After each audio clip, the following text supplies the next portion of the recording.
wabarakatuh. Waalaikumsalam warahmatullahi wabarakatuh. Alhamdulillah wassalatu wassalamu ala Rasulillah sayyidina wa maulana Muhammadin bin Abdillah wa ala alihi wa ashabihi wa alihi wa mawalah wa ba'du. Rabbi shrah li sadri wa yassir li amri wahlul 'uqdatam min lisani yafqahu qawli. Shadaqallahul adzim. Alhamdulillah, jamaah rahmat Allah pada seluruh ini, insyaallah kita kembali meneruskan pengajian kita. Adalah sama-sama kita mulai membaca surat Al-Fatihah. Mudah-mudahan dalam berkah Al-Fatihah ini yang pertama Allah memberikan kepada kita semua rahmat dan ampunan untuk diri kita, untuk kedua orang tua kita, untuk guru kita. Semoga Allah Ta'ala akan amanahkan kepada kita harta yang berkah, keluarga yang berkah, ilmu yang berkah dan bermanfaat. Semoga kita semua dari musibah, semoga yang sedang sakit, khusus untuk kita harus saja yang dalam pemulihan, semoga segera Allah Ta'ala pulihkan, Allah sembuhkan, bahkan lebih baik daripada sebelumnya. Amin. Begitu pula untuk seluruh saudara kita, jamaah kita yang dalam keadaan sakit, semoga segera Allah angkat penyakitnya, yang sedang sulit semoga diberikan kemudahan olehnya, dan mudah-mudahan Allah mengabulkan hajat kita, baik hajat dunia maupun hajat akhirat. Dan hadhihi niyyah wa ala kulli niyatin shalihat ila hadratin Nabi Muhammadin sallallahu alaihi wasallam wa ila musannifi hadha kitab Imam Nawawi rahimahullah taala wa ila masyayikhina wa rusulina wa ila kulli man hakama baina wa nasallallahu biha ala khairin nafa'an biha min kulli syarrin wa ghair bi sirril fatih wa a'udzu billahi minasy syaithanir rajim. Bismillahirrahmanirrahim. Alhamdulillahi rabbil alamin. Ar-Rahmanir Rahim. Maliki yaumiddin. Iyyaka na'budu wa iyyaka nasta'in. Ihdinas siratal mustaqim. Siratal ladzina an'amta 'alaihim ghairil maghdubi 'alaihim waladdallin. Amin. Rabbana zidna 'ilman wa warzuqna fahman dinan wa hikmah bis-salihin. Allahumma ya mu'allim Adam 'allimna wa ya mufahhim Sulaiman fahimna. Subhanaka la ilma lana illa ma 'allamtana innaka antal 'alimul hakim. Allahumma shalli 'ala sayyidina Muhammadin fil qulub wa dawaiha wa 'afatil abdan wa shifaiha wa nuril absar diyaiha wa qutil abwab ilaiha wa 'ala alihi wa sahbihi wa sallim wa akhir da'wana alhamdulillahi rabbil alamin. Bismillahirrahmanirrahim. Nawaitul i'tikaf sunnatan lillahi ta'ala. Nawaitul ta'lima wa ta'alluma wa ifadata wa istifadata fardhan lillahi ta'ala. Kita lanjutkan. Bismillahirrahmanirrahim. Qala al-musannifu rahimahullahu ta'ala wa nafa'ana bihi wa ulumihi fid dharain amin. Wa ruwiya an sayyidina Abi Thabitin wa qila Abi Sa'idin wa qila Abi Walid Sahal bin Hunayf wa huwa Badriyun radhiyallahu anhu anna Nabiyya sallallahu alaihi wasallam qala man sa'alallaha ash-shahadata bisidqin ballaghahu Allahu manazil asy-syuhada'i wa in mata 'ala firashihi. Rawahu Muslim. Disebutkan dalam suatu hadis riwayat dari sahabat Abu Thabit, dia mengatakan Abu Sa'id atau Abu Walid, namanya adalah sahabat Sahal bin Hunayf radhiyallahu anhu wa huwa badriyun, dan beliau adalah seorang badri. Apa itu badri? Badriyun artinya adalah sahabat yang mengikuti perang Badar atau Ghazwatul Badr, ya kan? Hadara Ghazwatul Badrin, kata para ulama. Badri wa man hadara Ghazwatul Badr, orang atau sahabat yang menghadiri atau yang ikut dalam perang Badar. Perlu diketahui Bapak Ibu sekalian bahwasanya perang Badar itu bukan satu kali, bukan satu peristiwa terus perang selesai, enggak begitu. Jadi perang Badar itu terjadinya itu berkali-kali. Yang kita kenal dalam sejarah itu disebut perang Badar Kubra. Perang yang Badar Kubra di situ. Jadi kalau ada sahabat disebut Badriyun, itu maksudnya adalah orang yang ikut perang Badar Kubra, yang kita kenal sebagai perang Badar. Dan tidak semua sahabat Nabi ikut dalam perang Badar. Tidak semuanya ikut. Jumlah pasukan Nabi dalam perang Badar itu, termasuk nabinya, itu hanya 313 orang gitu kan. Sedangkan musuh yaitu orang-orang kafir itu mencapai angka 1000 orang kurang lebih. Angka 313 jelas tidak banyak. Itu angka yang sedikit. Padahal jumlah orang Islam di Madinah itu cukup banyak sebetulnya. Setidaknya menurut tulisan Imam Al-Qurtubi rahimahullahu ta'ala itu terdapat sekitar 6.000. Penduduk Madinah ada 10.000 orang. Itu sekitar 6.000-an. Yang Arab, yang Muslimnya 4.000. Jadi cukup banyak. Sementara yang ikut dalam perang Badar itu hanya 313 orang. Padahal biasanya ketika Nabi melakukan perang, maka berbondong-bondong sahabat hadir. Hatta yang baru nikah kemarin hari ini ikut daftar. Betul? Ya kan? Seperti Sayyidina Julaibib radhiyallahu ta'ala anhu, baru nikah, pengantin baru. Kalau orang Jawa mantenannya gitu. Baru nikah kemarin, ada panggilan jihad, dia daftar, lalu gugur. Beberapa sahabat yang muda-muda ketika datang panggilan jihad, mereka hadir ke lapangan rekrutmen sambil berjinjit biar kelihatan tinggi, gitu kan? Sambil gede-gedein pundak biar kelihatan keker. Saking apa? Saking semangatnya mau perang. Tapi kok di perang Badar itu cuma 313 orang?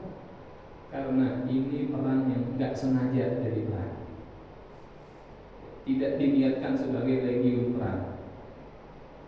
Tetapi Nabi SAW mengirimkan pasukan ini yang terbatas jumlahnya ini untuk mengganggu rute perdagangan kaum Quraisy dan untuk mengambil kembali harta-harta para sahabat yang dirampas oleh orang Quraisy di kota Mekah. Jadi fase sebelum perang itu kan hijrah, sebelum perang Badar. Nah, ketika hijrah itu para sahabat hanya membawa, ya bisa dibilang hanya membawa kain yang nempel di badan. Mereka nggak bisa hijrah terang-terangan, hijrah sembunyi-sembunyi, ya, karena masih minoritas. Hijrahnya diam-diam, sehingga aset mereka, properti mereka, harta benda mereka itu dirampas oleh orang-orang kafir Quraisy. Nah, sehingga ketika orang kafir Quraisy itu berdagang, maka Nabi mengizinkan untuk mengambil kembali aset-aset yang dirampas oleh orang Quraisy. Tetapi beritanya itu bocor. Berita pergerakan ini bocor. Itu kita nggak heran kenapa bocor, ya kan? Iya, berarti ada pengkhianat kan gitu kan? Dan kita tahu lah siapa orang-orang munafik yang berkhianat. Nah, sehingga orang Quraisy mengirimkan utusan ke Mekah, lalu mengatakan apa, Muhammad hendak merampas harta kita, hendak membegal kita. Sehingga orang kafir Quraisy siapkan 1000 orang pasukan dengan persenjataan lengkap, dengan kendaraan yang lengkap. Lalu mereka bergerak dan bertemu di mana? Sehingga terjadilah pertempuran yang sangat monumental, pertempuran yang sangat luar biasa, sangat fenomenal, yang dimenangkan oleh Nabi dan para sahabat. Di mana para sahabat Nabi atau kelompok Islam itu yang gugur itu hanya 14 orang. Sedangkan dari pihak kafir Quraisy itu yang gugur itu mencapai 70 orang. Mengatakan hanya luka berat. Nah, termasuk yang terbunuh dari pihak Quraisy yang kafir adalah Abu Jahal, terbunuh di situ di perang Badar. Abu Jahal. Nah, makanya ini perang Badar ini luar biasa dengan keterbatasan kendaraan, keterbatasan senjata dan persiapan, tetapi mereka memiliki iman yang tidak terbatas. Itulah kenapa di dalam sebuah hadis qudsi itu seakan-akan Nabi dalam sebuah hadis itu menyebutkan bahwasanya Allah meridhoi para pejuang Badar itu. Sehingga Allah mengatakan berbuatlah semau kalian, kalian diampuni oleh Allah. Ini ya, khususiat ya, yang Allah berikan kepada para pejuang Badar. Ya, ini masya Allah, masya Allah. Nah, kata sahabat Sahal bin Hunayf Al-Badri radhiyallahu taala anhu, Nabi bersabda, "Man sa'ala Allah ta'ala asy-syahadata," siapa yang minta kepada Allah taala asy-syahadah, minta mati syahid kepada Allah, bisidqin, dengan benar, ballaghallahu manazil asy-syuhada, Allah akan sampaikan dia pada kedudukan syuhada. Wa in mata ala firasyih, meskipun dia matinya nanti di atas kasur. Rawahu Muslim. Nah, ini hadis Nabi begitu. Ya, barang siapa yang sungguh-sungguh minta kepada Allah agar dimatikan sebagai syahid, maka Allah akan gabungkan dia dalam golongan syuhada meskipun dia matinya di atas kasur. Tapi apa syaratnya? Mintanya harus dengan sidq, mintanya harus dengan sungguh-sungguh. Ada hadis lain yang kurang lebih memberikan gambaran yang sama. Nabi bersabda, "Man qala la ilaha illallah dakhala jannah." Siapa yang mengatakan la ilaha illallah dakhala jannah, dia masuk ke dalam surga. Hadis lain, "Man kana akhiru kalamihi la ilaha illallah dakhala jannah."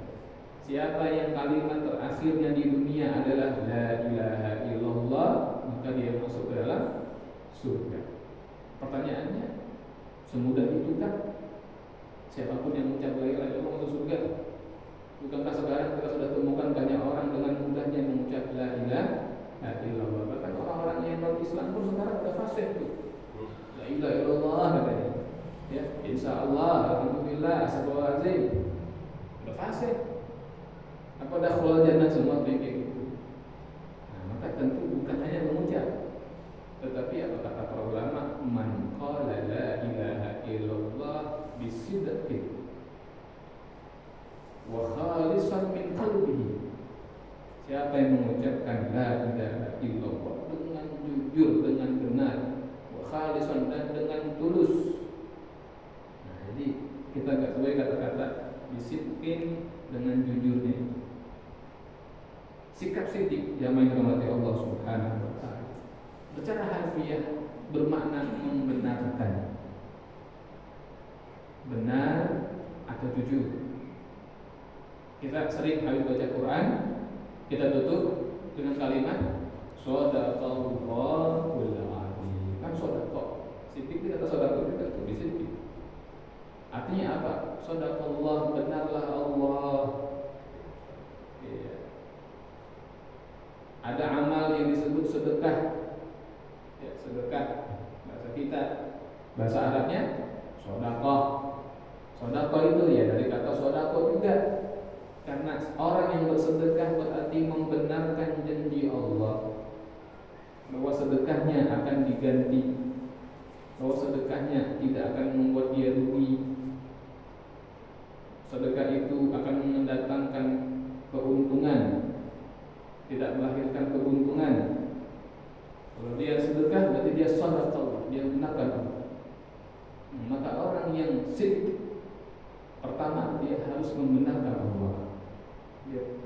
Di hatinya tidak ada keraguan sedikit kepada Allah. Dia membenarkan Allah. Dan setiap sikap membenarkan Allah itu harus melahirkan perbuatan yang menjadi bukti. Menjadi bukti bahwa dia membenarkan Allah Subhanahu wa taala. Bukan hanya sekedar ucapan, bukan hanya sekedar ikut, tapi perbuatannya secara zahir searah dengan apa yang dia yakini. Siapa yang minta asy-syahadah, mati syahid, dari hatinya dengan benar-benar dia memohon, ya Allah. Ada doa Allahumma ahyina bi hayatil ulama wa amitna bi mautis syuhada wa hsurna fi zumratil awliya wa adkhilna jannata ma'al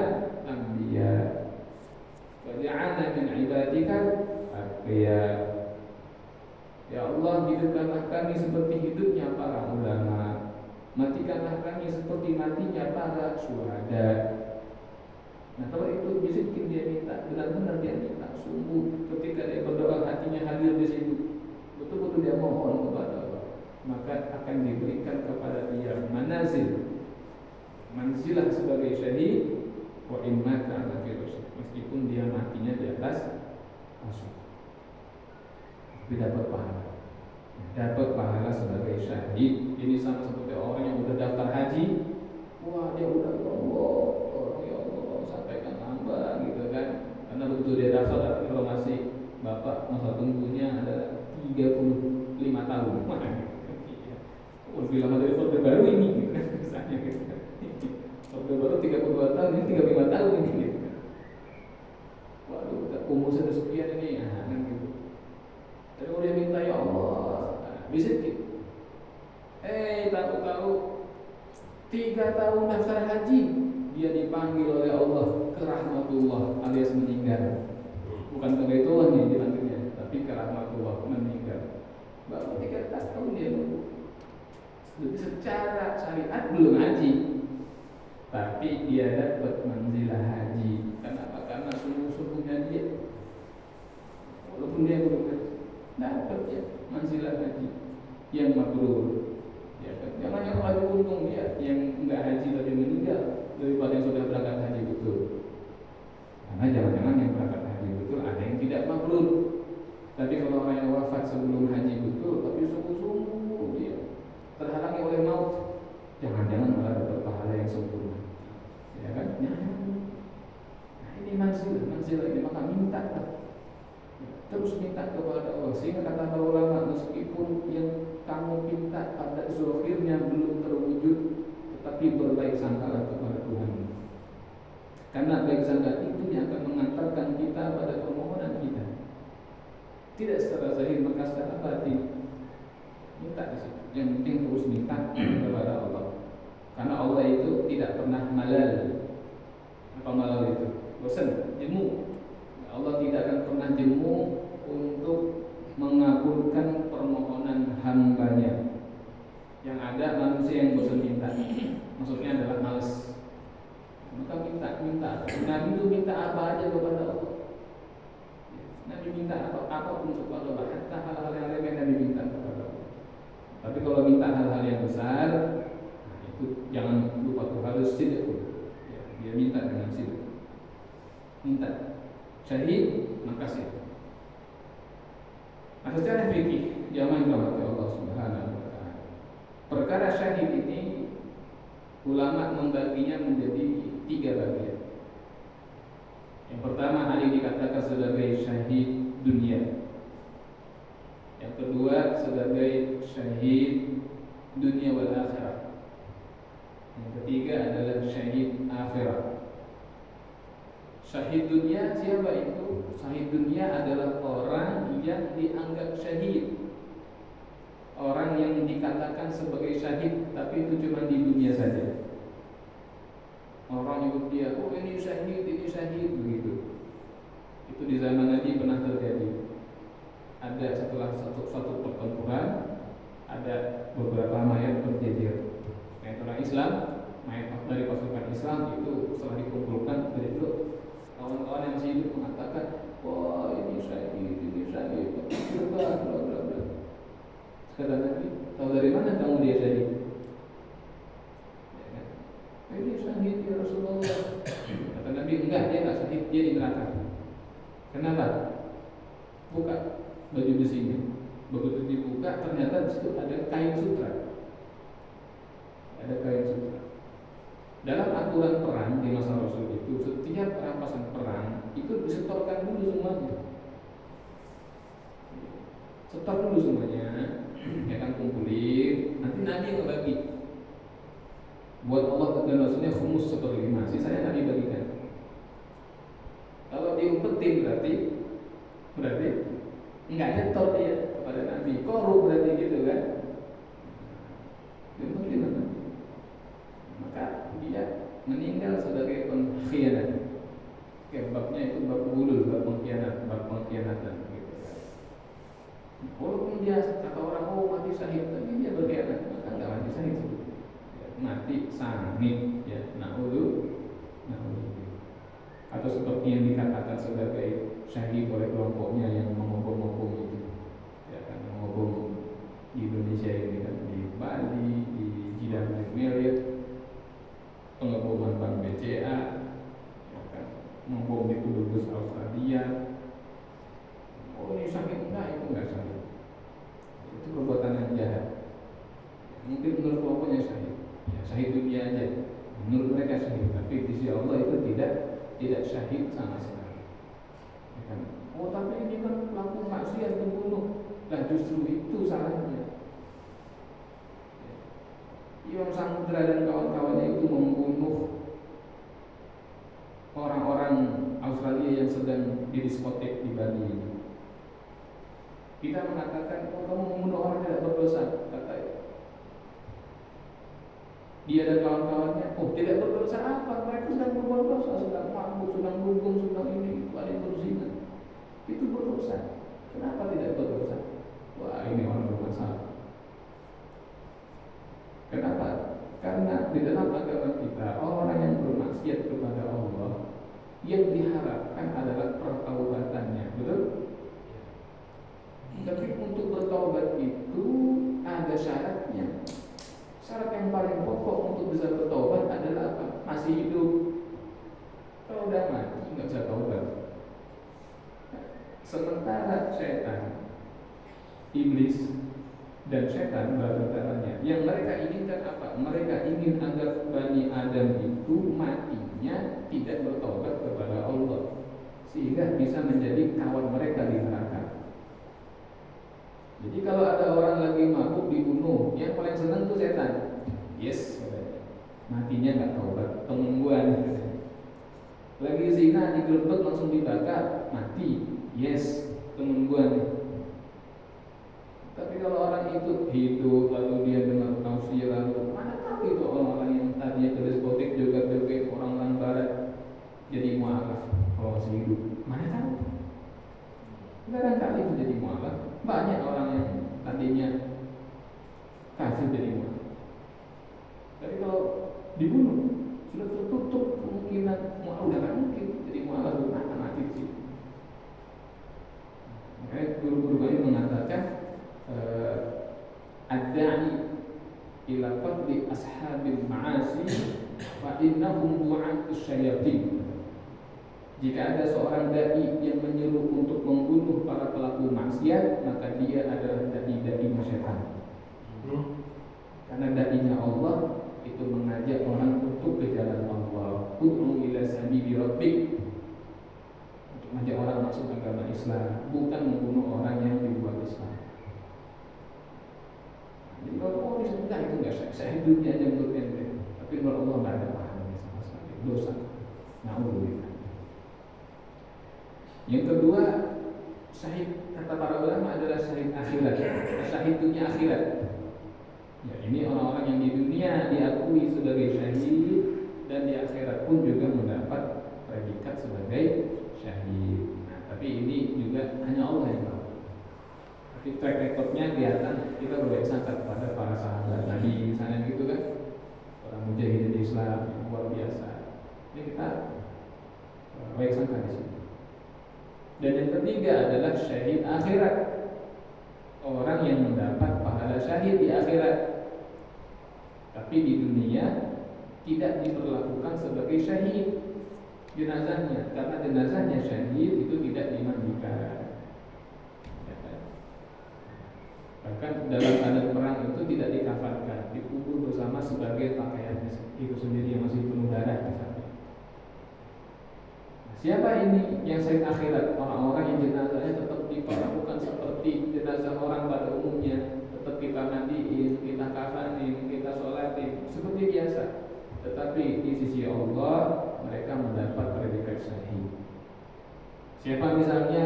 Misalnya adalah orang yang wafatnya dalam keadaan menuntut ilmu, ya kan? Seperti hadis Nabi, man kharaja fi talabil ilmi fa huwa fi sabilillah hatta yarji. Siapa yang keluar dari rumahnya untuk menuntut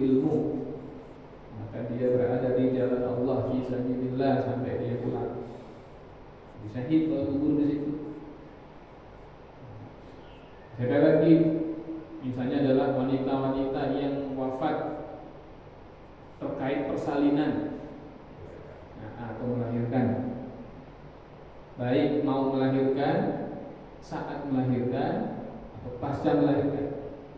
Walaupun nanti ini wanita yang mana dulu nih, ya tentu wanita muslimah yang baik gitu kan. Kalau yang habis zina terus minum obat aborsi jadi mati, itu babnya lain lagi. Ya, mati lagi lahir besar ya, tapi lain babnya. Ini kita anggap yang baik-baik aja lah. Siapa lagi? Wanita-wanita yang gugur dalam rangka mempertahankan kehormatannya, mau diperkosa, dia terbunuh, syahid.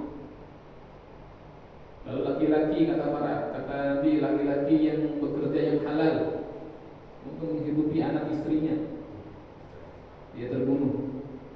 Ya, atau gugur, kecelakaan kerja, kecelakaan mau berangkat kerja, kecelakaan pulang dari kerja, misalnya, atau meninggalnya mendadak di kantornya kena jantung, apalagi dagang lagi dorong-dorong terus meninggal misalnya, atau gojek online itu kerjaannya halal, capean dia istirahat sebentar di pos, tahu-tahu tulus udah garong lagi.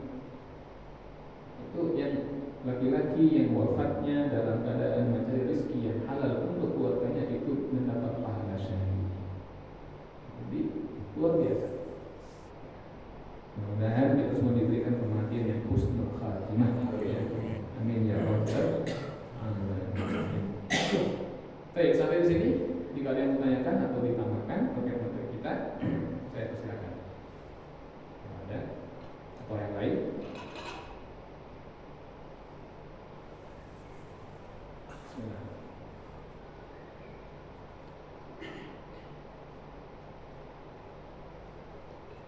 Ada? Mula. Assalamualaikum. Waalaikumsalam. Tadi Pak Ustaz mengulang kata-kata khianat. Banyak pemimpin atau ketua yang khianat. Tapi kalau kita lihat lagi di zaman Rasulullah, Nabi Nuh dan Nabi Hud misalnya. Nabi Nuh ini adalah yang paling lama berdakwah, 1000 tahun kurang lebih, berdasarkan surat Al-Kabut ayat 14. Karena khianatnya orang-orang sekeliling, bahkan orang terdekat istrinya pun khianat, hartanya habis, tapi hasil dari dakwahnya boleh katakan tidak berhasil, karena hanya sedikit yang mengikuti dakwah. Terima kasih Pak Ustaz. Minta pencerahan. Waalaikumsalam warahmatullahi wabarakatuh. Baik. Pernah dengar kalimat ini enggak? Biasanya yang ngomong perempuan. Kata mereka, istri mah gimana suaminya? Pernah dengar enggak? Pernah dengar? Sering. Iya, istri mah gimana suaminya? Kalau suaminya benar, istri benar. Kan suaminya jadi teladan. Kalau suami nggak benar, ya jangan salahkan istri kalau nggak benar. Pernah dengar itu? Sering. Sering sekali. Imam suami kalau Iya. Pertanyaannya apa iya? Begitu. Kalau istri gimana suami, maka teorinya berarti jika suaminya soleh, istri soleh. Jika suaminya tidak soleh, maka istri tidak soleh. Mestinya begitu. Kalau betul istri, bagaimana suami? Tapi faktanya kan tidak seperti itu. Nabi Lut soleh nggak kira-kira? Nabi loh gitu. Masa yang nggak soleh gitu kan? Istrinya? Nah, jadi kalau istri gimana suami? Nah sekarang istrinya Nabi, tapi suaminya Nabi. Nabi Lut kurang soleh bagaimana? Ganteng, bersih, lembut, santun, berduit, ya kan? Berharta, anaknya perempuan-perempuan cantik semua kayak bapaknya, nggak pernah marah-marah, lembut, dermawan, orang baik apa? Istrinya durhaka, membangkang, pengkhianat. Harusnya dipakai itu kata-kata itu. Kalau istri gimana suami, mestinya yang paling soleh istrinya Nabi Lut mestinya di zaman itu. Jadi kalimat itu tidak sepenuhnya benar. Itu cuma alasan aja buat moles, begitu si perempuannya salah ditimpakan ke suaminya gitu kan. Nggak mau salah dia, nggak begitu ya. Jadi setiap orang bertanggung jawab dengan perbuatannya masing-masing. Kullu imri'in bima kasaba rahin. Laha ma kasabat wa 'alaiha ma kasabat. Tiap orang apa yang dikerjakan, kalau kebaikan dapat pahala, kalau keburukan ya dapat dosa kan begitu. Cuma nanti suami kalau membiarkan istrinya menyimpang, memang ada dosa tambahan. Apa itu? Dosa membiarkan misalnya. Jadi nggak bisa kemudian kalau istri berdosa yang nanggung suaminya, kesian, mendingan pada cerai aja udah. Yang dosa istri yang nanggung suami gimana ceritanya? Yang dosa istri yang nanggung istri. Suami dosa enggak? Lihat dulu suaminya apakah membiarkan, apakah tidak mendidik. Kalau suaminya membiarkan, tidak mendidik, bahkan merestui, suaminya ikut dosa juga. Tapi kalau suaminya sudah berusaha mendidik istrinya yang masih ini, ya maka suaminya ikut nanggung, istri tidak ada dosanya dong kalau gitu. Jadi ini mindset ini harus benar, gitu ya. Kalau enggak, kesian laki-laki ini. Ya kan? Bukan karena saya sentimen akhirnya ngomong gini, enggak gitu. Tapi kita bicara ada secara ilmu gitu. Itu yang pertama. Dia Nabi orang soleh, istrinya membangkang keluarga. Istrinya berkhianat, iya. Apakah dakwah Nabi Lut berhasil? Apa tolak ukur berhasil dan gagal? Kalau ukurnya gagal dan berhasil itu apa? Kalau tolak ukurnya adalah berhasil itu misalnya seorang nabi itu kan tugasnya menyampaikan agama Allah, Rasul itu menyampaikan dakwah, lalu ada yang beriman, gitu kan? Nah kalau berarti ada yang beriman sama dengan berhasil, maka Nabi Lut sudah berhasil karena sudah ada yang beriman kepada Nabi Lut. Tidak sukses sebesar Nabi kita, iya. Tapi kalau gagal memang tidak gagal. Karena kalau gagal berarti nggak ada yang beriman sama sekali. Namun pada masa itu tetap ada yang beriman, walaupun tidak banyak, ya, tidak sukses besar gitu, tapi nggak gagal. Kenapa? Karena salah satu rahmat yang Allah turunkan kepada umat Nabi Muhammad SAW itu dikatakan dalam kitab Syaraful Ummah Muhammadiyah oleh Sayyid Muhammad bin Alwi adalah kamal yaqin hadhihi ummah. Umat ini diberikan kemudahan oleh Allah untuk mendapatkan keyakinan yang sempurna kepada Allah. Pernah nemu hadis enggak bahwa para sahabat Nabi terserah deh mau muhajirin, mau ansor, mau khulafaur rasyidin, ya siapapun, pernah nggak mendengar ada hadis bahwa ada sahabat Nabi berkata kepada Nabi kita, ya Rasulullah, kami mau melihat Allah dong? Pernah dengar hadis itu? Saya nggak pernah dengar. Kalau umat Nabi Musa, iya.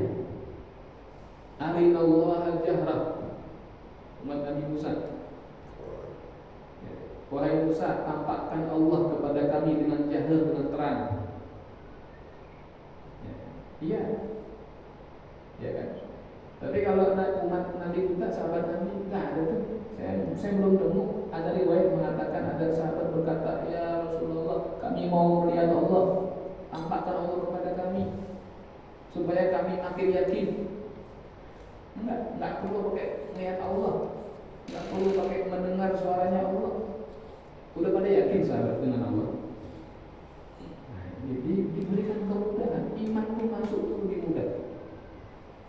Makanya di balik hikmah sukses besarnya dakwah Rasul itu adalah kenapa? Iman itu begitu mudahnya masuk ke dalam umat Nabi Muhammad SAW.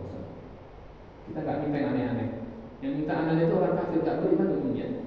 Muhammad bisa ngomong begini, bisa ngomong begitu. Setelah diberikan apakah beriman? Enggak juga gitu kan. Coba kalau kamu turun nanti itu bulan belah, begitu dibelah beriman, kata dia, oh ini sihir. Ya, yang mukmin malah nggak minta aneh-aneh. Ini Allah berikan kemudahan dalam beriman. Ya.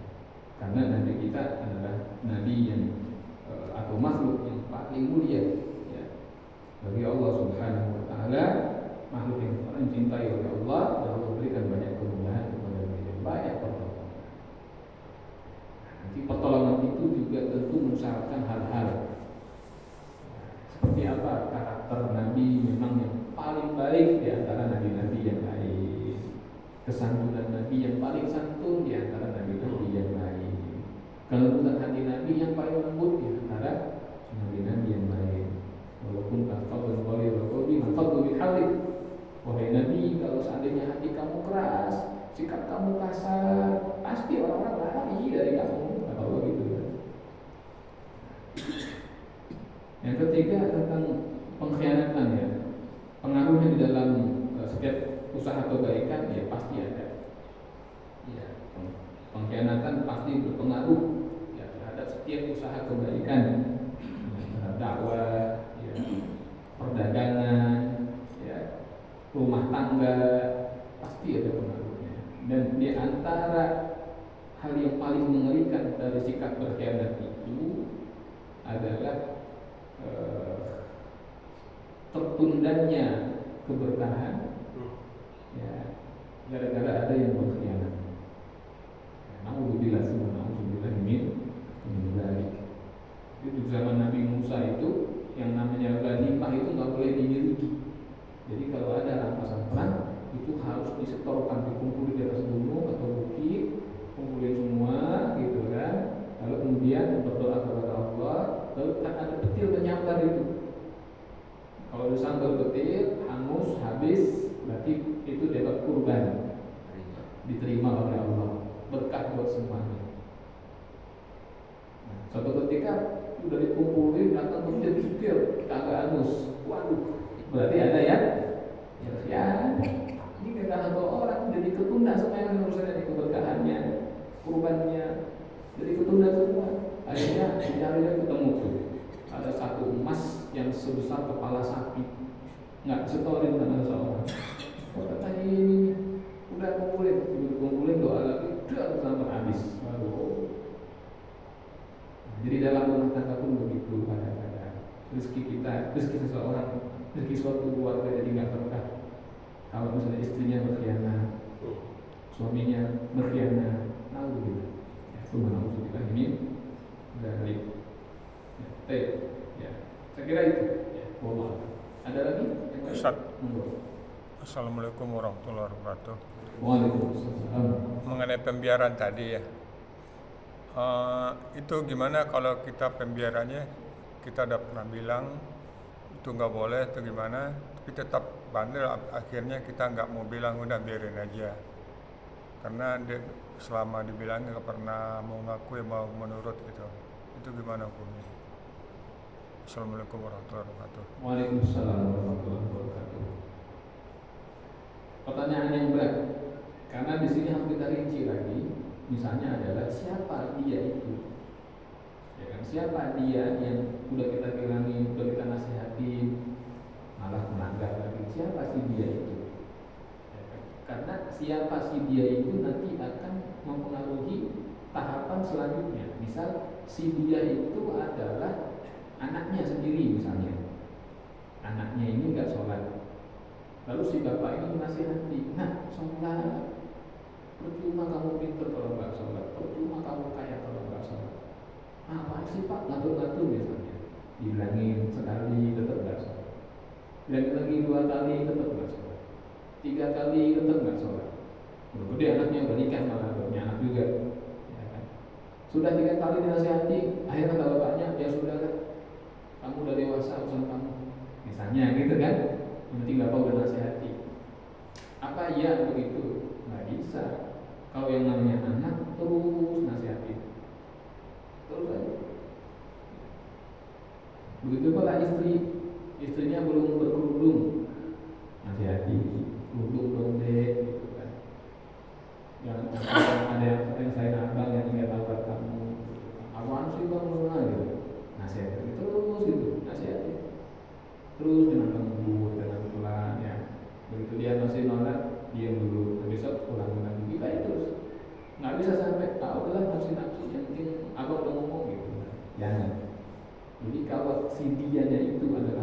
keluarga kita, kerabat kita, walaupun sudah dewasa tetap nama orang tua itu menasihati.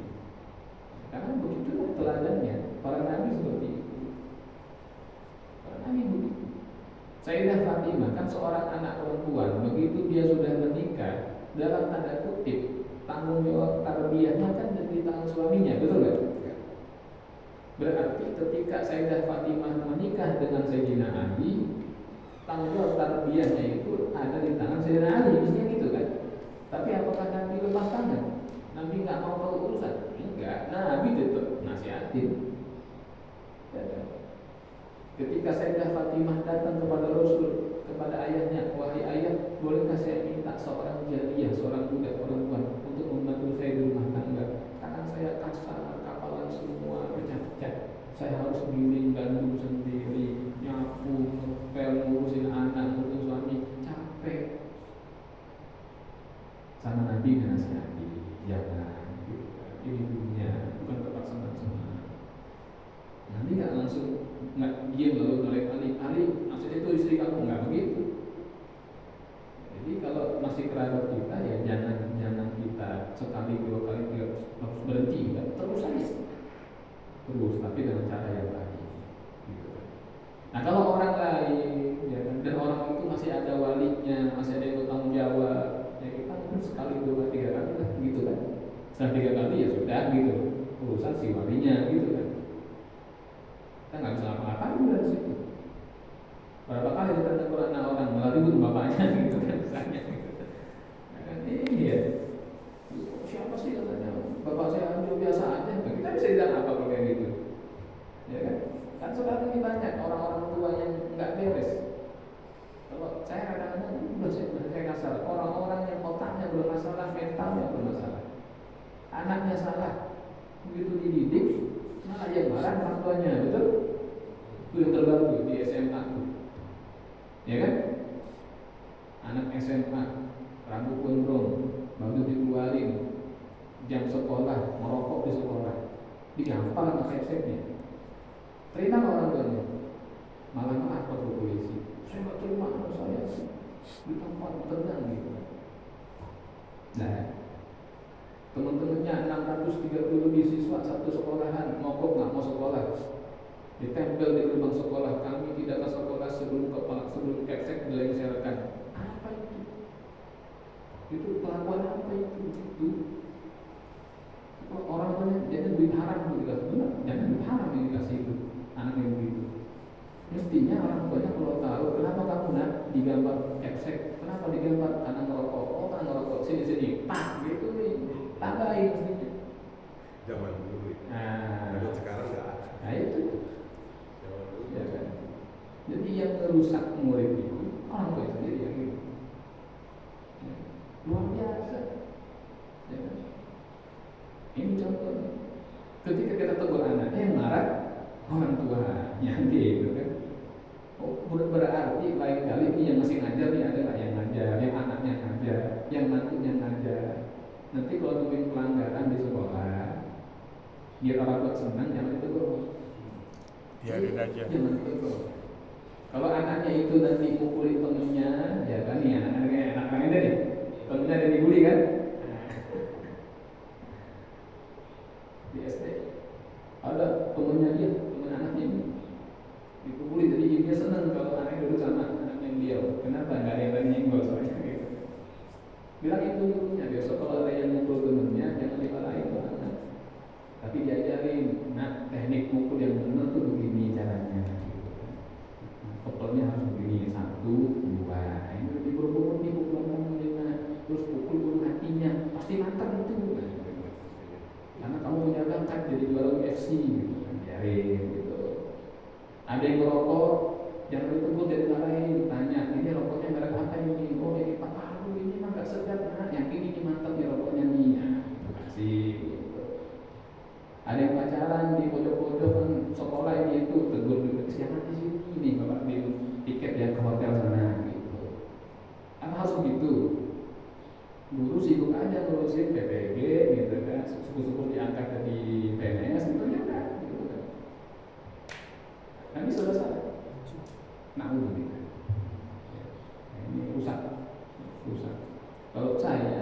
jadi apa namanya, nauzubillah gitu kan. Kan Gubernur Banten akhirnya menonaktifkan kepala sekolah ini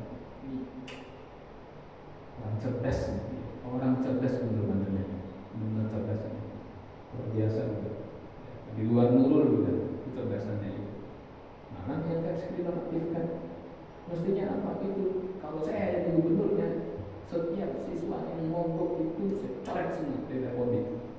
Blokir. Iya, nggak boleh diterima di sekolah anak itu. Nangis tanpa ijazah, hidup tanpa ijazah, hidupnya susah. Ya, kalau dia mau dapat ijazah ikut persamaan aja terserah. Nah, kalau saya jadi gubernur saya gitu. Menjadi pelajaran. Ini akhlaknya luar biasa. Nauzubillah min dzalik. Maka bentengnya ada di orang tua sebetulnya. Kalau orang tua nggak nge-backup anaknya, nggak ada yang berani, nggak ada. Nauzubillah. Walhasil dulu ketika masih di pesantren, dan saya yakin tradisi di pesantren masih ada sampai sekarang. Kita belajar kitab ta'limul muta'allim, ya kan? Kitab ta'limul muta'allim, pendidikan bagi orang yang belajar. Itu dikatakan ada satu ucapan dari Sayyidina Ali bin Abi Thalib. Apa kata beliau? Ana abdu man 'allamani harfan. Ya kan? Saya siap menjadi budak, kata Sayyidina Ali, bagi orang yang mengajarkan saya walaupun satu huruf. Jadi teladannya ulama begitu. Setiap santri siap menjadi budak bagi kiainya, bagi gurunya. Karena Sayyidina Ali begitu ngajarin. Dan Sayyidina Ali ngambil ilmu ya pasti dari Nabi. Berkhidmat, bahasanya itu berkhidmat ya, kepada para guru, takzim, khidmat, hormat kepada para guru. Itu bagian dari apa? Berkahnya ilmu.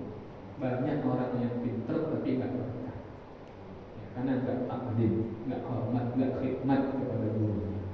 Bahkan merasa lebih hebat dari gurunya ya, merendahkan gurunya. Kalau sekarang kan luar biasa. Belum lama di trans ya kan? Nyinggung tradisi pesantren dari ujung Sumatera sampai ujung timur Indonesia itu udah biasa. Orang menghormati ulama itu udah biasa. Namanya tengku-tengku itu dihormati biasa. Tuan-tuan dihormati biasa. Tuan guru dihormati udah biasa. Di Betawi juga sama. Apalagi kiai dihormati itu udah biasa itu. Sungkeman, gurunya duduk di kursi, muridnya di bawah. Itu bukan perbudakan, bukan. Kok dinarasikan perbudakan? Dia udah maaf. Hah? Dia sudah minta maaf. Iya. Ada sesuatu berarti. Ya. Kalau sungkem sama raja dibilang tradisi. Sungkem ketika lebaran sama orang tua dibilang tradisi. Sungkem ketika pernikahan, ya kan? Dibilang tradisi. Begitu sungkem sama kiai, perbudakan. Tidak beres berarti. Ya kan? Ada tendensi Terbalikkan. Alhamdulillah. Alhamdulillah ini benar. Saya kira itu ya. Jadi saudara anggap tanggung jawab semua orang, bukan hanya tanggung jawab dari guru, sekolah hanya membantu bukan menggantikan. Ya, bukan menggantikan peranan orang tua. Tetap orang tua keluarga sebagai lingkungan yang terdekat yang wajib mengatur masalah adat akhlak anak itu sendiri. Saya kira itu. Ya, semoga ada manfaatnya. Kafaratul majlis. Subhanallah wa bihamdihi. Asyhadu an la